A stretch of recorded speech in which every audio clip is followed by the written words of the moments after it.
These movies might not have been huge hits when they were first released, but they've stood the test of time and won us over with their unique charm. Whether it's because of their cheesy one-liners, outrageous action scenes, or unforgettable characters, these films have earned their place in the Action Movie Hall of Fame.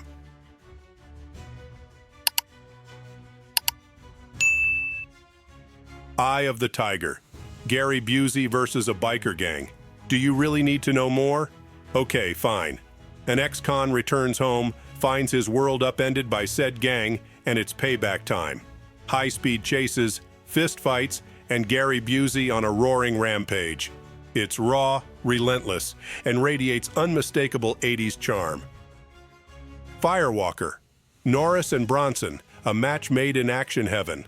Two soldiers of fortune, chasing gold in Central America, but predictably, things don't go smooth. Rebel armies, treacherous partners, and jungles filled with danger. It's a buddy action movie with quips, kicks, and a side serving of treasure hunting. The Last Dragon. Leroy Green is searching for the glow, a level of martial arts only the greats achieve. The twist? He's in New York City, not China. Leroy is battling the fantastically named Sho'nuff, the Shogun of Harlem, and saving a video jockey from a mobster, all in a day's work. Is it a masterpiece? No. Is it a blast? Absolutely. Streets of Fire. Rock and roll. 1950s vibes, but with 80s flair. Diane Lane is a singer kidnapped by a biker gang.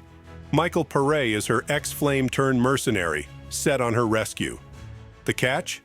It's not really set in the 50s. It's a different time, different place. Walter Hill gives us neon lights, sledgehammer fights, and a rocking soundtrack.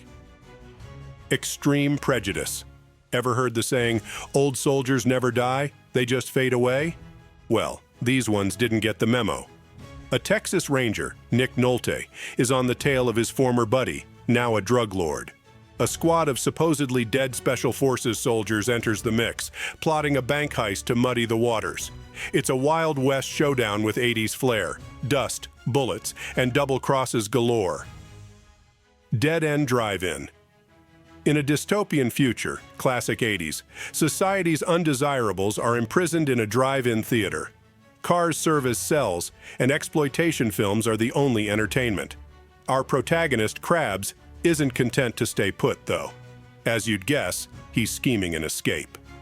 Aussie director Brian Trenchard Smith gives us action, punk aesthetics, and a dash of social commentary. It's Mad Max meets teenage angst. Gymkata. Marry gymnastics with karate, and what do you get? Gymkata.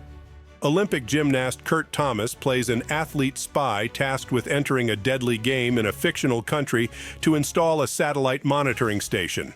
It's as absurdly fantastic as it sounds. This isn't high cinema, it's high kicks and flips. Remo Williams, The Adventure Begins. Got a taste for campy action with martial arts flair? Remo Williams is your man. A New York cop, supposedly killed in action but revived and renamed. Why? To serve as an agent for a secret government org, naturally.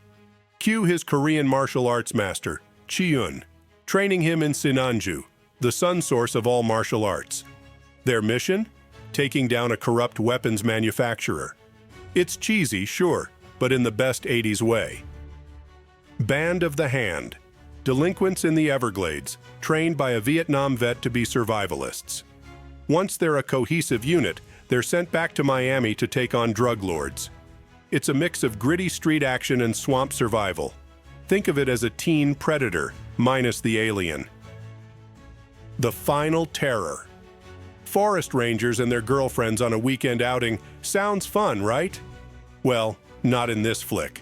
Their joyride turns deadly when a mysterious killer targets them one by one.